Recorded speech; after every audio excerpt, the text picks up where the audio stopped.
ಭಕ್ತಿ ಮತ್ತು ಶ್ರದ್ಧೆಯಿಂದ ರಾಮಾಯಣವನ್ನು ಓದಿದರೆ ಅಥವಾ ಕೇಳಿದರೆ ಹಿಂದಿನ ಜನ್ಮಗಳಲ್ಲಿ ಅಥವಾ ಇಹ ಜನ್ಮದಲ್ಲಿ ಮಾಡಿದ ಪಾಪಗಳು ಕ್ಷಯವಾಗುತ್ತವೆ. ಇದು ಕೇವಲ ಕಥೆಯಲ್ಲ, ನಮ್ಮ ಆತ್ಮ ಉದ್ಧಾರವಾಗುವ ಮತ್ತು ಪರಮಾತ್ಮನನ್ನು ಹೊಂದುವ ಭಕ್ತಿಯ ಶ್ರೇಷ್ಠ ಮಾರ್ಗವಾಗಿದೆ.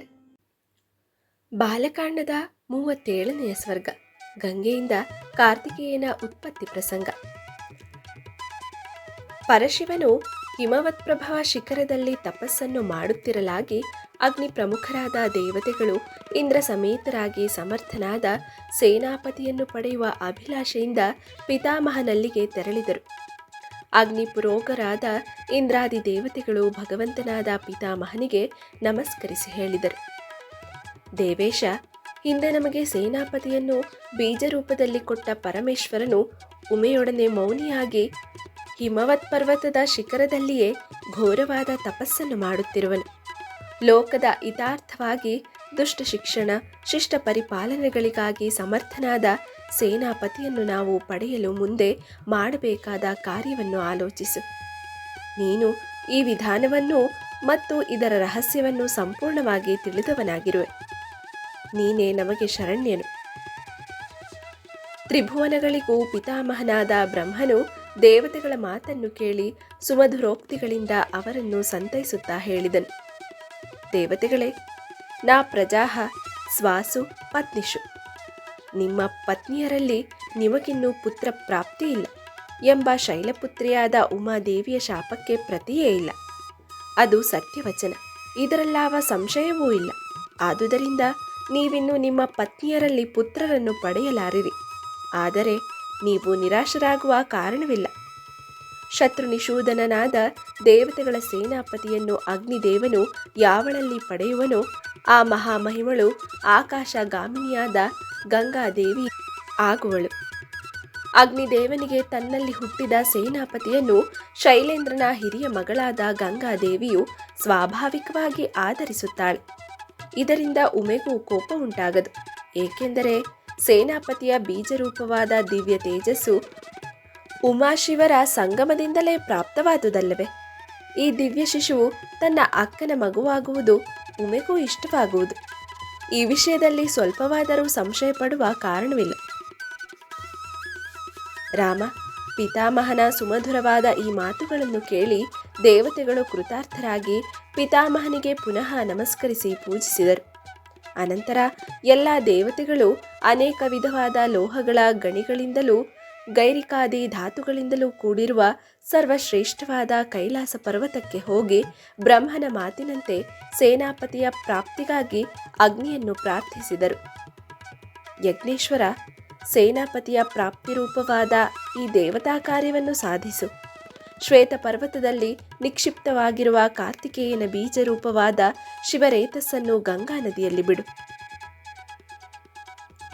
ಹಾಗೆಯೇ ಆಗಲಿ, ನೀವುಗಳು ಹೇಳಿದಂತೆಯೇ ಮಾಡುವೆನು ಎಂದು ಯಜ್ಞೇಶ್ವರನು ದೇವತೆಗಳ ಸಮ್ಮುಖದಲ್ಲಿ ಪ್ರತಿಜ್ಞೆ ಮಾಡಿ ಶಿವನ ರೇತಸ್ಸನ್ನು ಧರಿಸಿ ಆಕಾಶಗಂಗೆಯ ಬಳಿಗೆ ಹೋಗಿ ಅವಳನ್ನು ಪ್ರಾರ್ಥಿಸಿ ಹೇಳಿದನು, ಶೈಲಪುತ್ರಿ, ನಾನು ತಂದಿರುವ ಈ ದಿವ್ಯವಾದ ಶಿವನ ರೇತಸ್ಸನ್ನು ನಿನ್ನ ಗರ್ಭದಲ್ಲಿ ಧರಿಸು. ಈ ಕಾರ್ಯವು ದೇವತೆಗಳಿಗೆ ಅತ್ಯಂತ ಪ್ರಿಯವನ್ನುಂಟು ಮಾಡುತ್ತದೆ. ಅಗ್ನಿದೇವನ ಈ ಮಾತುಗಳನ್ನು ಕೇಳಿ ಗಂಗೆಯು ಸಮ್ಮತಿಸಿ ದಿವ್ಯ ರೂಪವನ್ನು ಧರಿಸಿದಳು. ಅಗ್ನಿದೇವನು ಗಂಗಾದೇವಿಯ ರೂಪಾತಿಶಯವನ್ನು ಕಂಡೊಡನೆಯೇ ಶಿವನ ರೇತಸ್ಸನ್ನು ಅವಳ ಸುತ್ತಲೂ ಚೆಲ್ಲಿಬಿಟ್ಟನು. ಗಂಗಾದೇವಿಯ ಸುತ್ತಲೂ ಶಿವನ ರೇತಸ್ಸನ್ನು ಚೆಲ್ಲಿ ಅವಳನ್ನು ಅಭಿಷೇಚಿಸಿದನು. ಅದರಿಂದಾಗಿ ಗಂಗಾ ಪ್ರವಾಹವೆಲ್ಲವೂ ಶಿವನ ತೇಜಸ್ಸಿನಿಂದ ಪೂರ್ಣವಾಗಿ ಹೋಯಿತು. ಅಗ್ನಿದೇವನು ಶಿವನ ರೇತಸ್ಸನ್ನು ಅಭಿಷೇಚಿಸಿದೊಡನೆಯೇ ಗಂಗಾದೇವಿಯು ಆ ರೇತಸ್ಸಿನ ಉಗ್ರತೆಯನ್ನು ಸಹಿಸಲಾರದೆ ಹೋದಳು. ಮುಖಾರವಿಂದವೂ ಕುಂದಿತು. ಶರೀರರಾದ್ಯಂತವೂ ಸುಡುತ್ತಿರುವಂತೆ ಭಾಸವಾಯಿತು.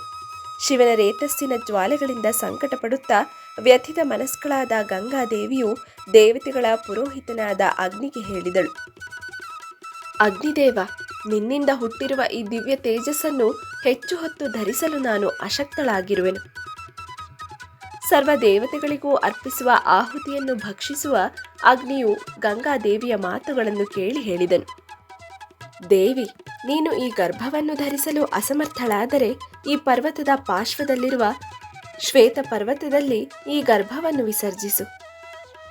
ಅಗ್ನಿದೇವನ ಮಾತುಗಳನ್ನು ಕೇಳಿದೊಡನೆಯೇ ಗಂಗಾದೇವಿಯು ಪ್ರವಾಹದಿಂದ ಹೊರಬಂದು ದಿವ್ಯ ತೇಜಸ್ಸಿನಿಂದ ಕೂಡಿದ್ದ ಗರ್ಭವನ್ನು ಅಗ್ನಿದೇವನು ಹೇಳಿದ ಸ್ಥಳದಲ್ಲಿಯೇ ವಿಸರ್ಜಿಸಿದಳು. ಗಂಗಾದೇವಿಯಿಂದ ವಿಸರ್ಜಿತವಾದ ಆ ಗರ್ಭವು ಕರಗಿದ ಸುವರ್ಣದಂತೆ ಪ್ರಕಾಶಮಾನವಾಗಿದ್ದು, ಪರ್ವತದ ತಪ್ಪಲಿನಲ್ಲಿಟ್ಟೊಡನೆಯೇ ಅದರೊಡನಿದ್ದ ಶೋಣಿತಾದಿಗಳು ಭೂಮಿಯೊಳಗೆ ಪ್ರವೇಶಿಸಿ ಚಿನ್ನ ಬೆಳ್ಳಿಗಳಾಗಿ ಪರಿಣಮಿಸಿದವು. ಗರ್ಭದ ತೀಕ್ಷ್ಣತೆಯಿಂದಾಗಿ ತಾಮ್ರ ಮತ್ತು ಕಬ್ಬಿಣಗಳ ಉತ್ಪಾದನೆಯಾಯಿತು. ಗರ್ಭದೊಡನಿದ್ದ ಮಲದ ಸಂಪರ್ಕದಿಂದಾಗಿ ತ್ರಪ ಅಂದರೆ ತವರ, ಸೀಸ ಮುಂತಾದವು ಭೂಮಿಯಲ್ಲಿ ಪ್ರಾಪ್ತವಾದವು. ಅವುಗಳೆಲ್ಲವೂ ಬೀಜರೂಪವಾಗಿ ಭೂಮಿಯೊಳಗೆ ಪ್ರವೇಶಿಸಿ ಕಾಲಾನಂತರದಲ್ಲಿ ಖನಿಜಗಳಾದವು. ಗಂಗಾದೇವಿಯು ಗರ್ಭವನ್ನು ಶ್ವೇತ ಪರ್ವತದಲ್ಲಿ ಪುನಃ ನಿಕ್ಷೇಪಿಸಿದೊಡನೆಯೇ ಪರ್ವತದ ಸಕಲ ಭಾಗಗಳು ಜೊಂಡಿನವನ ತೃಣ, ವೃಕ್ಷ, ಲತಾ ಗುಲ್ಮಗಳು ಗರ್ಭದ ಅನುಪಮವಾದ ತೇಜಸ್ಸಿನಿಂದಾಗಿ ಸುವರ್ಣಮಯವಾದವು. ಯಜ್ಞೇಶ್ವರನಿಗೆ ಸಮಾನವಾದ ಪ್ರಭೆಯುಳ್ಳ ಸುವರ್ಣವು ಅದು ಮೊದಲು ಜಾತರೂಪವೆಂಬುದಾಗಿ ಪೃಥ್ವಿಯಲ್ಲಿ ಖ್ಯಾತವಾಯಿತು. ಕಾಲಾನಂತರದಲ್ಲಿ ಜೊಂಡಿನ ಮಧ್ಯದಲ್ಲಿ ಗಂಗಾದೇವಿಯಿಂದ ಇಡಲ್ಪಟ್ಟಿದ್ದ ಆ ಗರ್ಭವು ಶಿಶುವಾಯಿತು. ಶಿಶುವು ಹುಟ್ಟಿದೊಡನೆಯೇ ಇಂದ್ರ ಪ್ರಮುಖರಾದ ದೇವತೆಗಳೆಲ್ಲರೂ ಆನಂದ ಪರವಶರಾಗಿ ಮಗುವಿದ್ದಡೆಗೆ ಧಾವಿಸಿ ಬಂದು ಹಾಲು ಕುಡಿಸಲು 6 ಮಂದಿ ಕೃತಿಕಾ ನಕ್ಷತ್ರಾದಿ ದೇವತೆಗಳನ್ನು ನಿಯೋಜಿಸಿದರು. ಈ ಶಿಶುವು ಕೃತಿಕಾ ನಕ್ಷತ್ರಾದಿ ದೇವತೆಗಳ ಮಗನೆಂದು ಖ್ಯಾತನಾಗುವುದಾದರೆ ನಾವು ಇವನಿಗೆ ಸ್ತನ್ಯ ಕೊಡುವೆವು ಎಂಬುದಾಗಿ ಇಂದ್ರಾದಿಗಳೊಡನೆ ಕೃತಿಕಾ ನಕ್ಷತ್ರಾದಿ ದೇವತೆಗಳು ಉತ್ತಮೋತ್ತಮವಾದ ನಿಬಂಧನೆಯನ್ನು ಮಾಡಿಕೊಂಡು ತಮ್ಮ ಮಗನೆಂದು ಪ್ರಸಿದ್ಧನಾಗುವನೆಂಬ ದೃಢ ನಿಶ್ಚಯದಿಂದ ಸಂತೋಷ ಭರಿತರಾಗಿ ಹುಟ್ಟಿದ ಶಿಶುವಿಗೆ ಸ್ತನ್ಯಪಾನ ಮಾಡಿಸಲು ನಿಶ್ಚಯಿಸಿದರು. ದೇವತೆಗಳು ಶಿಶುವಿಗೆ ಕಾರ್ತಿಕೇಯನೆಂದು ನಾಮಕರಣ ಮಾಡಿ, ಇವನು 3 ಲೋಕಗಳಲ್ಲಿಯೂ ಕಾರ್ತಿಕೇಯನೆಂದೇ ಖ್ಯಾತನಾಗುತ್ತಾನೆ, ಇದರಲ್ಲಾವ ಸಂಶಯವೂ ಇಲ್ಲ ಎಂಬುದಾಗಿ ಘೋಷಿಸಿದರು. ಅದನ್ನು ಕೇಳಿ ಸಂತುಷ್ಟರಾದ ಕೃತಿಕಾ ನಕ್ಷತ್ರಾದಿ ದೇವತೆಗಳು ದೇವಿಯ ಗರ್ಭಸ್ರಾವದಿಂದ ಪ್ರಾಪ್ತನಾದ ಯಜ್ಞೇಶ್ವರನಂತೆ ಅತಿಶಯವಾದ ಕಾಂತಿಯಿಂದ ದೀಪ್ಯಮಾನನಾಗಿದ್ದ ಕುಮಾರನಿಗೆ ಯಥೋಚಿತವಾಗಿ ಸ್ನಾನ ಮಾಡಿಸಿದರು. ರಾಮ, ದೇವತೆಗಳು ಮಹಾಭಾವುವಾದ ಯಜ್ಞೇಶ್ವರನಿಗೆ ಸದೃಶನಾದ ಕಾರ್ತಿಕೇಯನನ್ನು ಗರ್ಭದಿಂದ ಸ್ಕಂದನಾದ ಕಾರಣ ಸ್ಕಂದನೆಂದು ಕರೆದರು. ಕೃತಿಕಾ ನಕ್ಷತ್ರಾದಿ ದೇವತೆಗಳ ಸ್ತನಗಳಲ್ಲಿ ಉತ್ತಮವಾದ ಪರಿಶುದ್ಧವಾದ ಹಾಲು ಪ್ರಾದುರ್ಭೂತವಾಯಿತು. 6 ಮಂದಿ ತಾಯಿಯರು ಕುಮಾರನಿಗೆ ಸ್ತನ್ಯ ಉಣಿಸಲು ಕುಳಿತರು. ಮಹಾನುಭಾವನಾದ ಸ್ಕಂದನು 6 ಮುಖಗಳನ್ನು ಹೊಂದಿ ಷಡಾನನಾಗಿ 6 ಮಾತೆಯರ ಸ್ತನ್ಯಗಳನ್ನು ಕುಡಿದನು.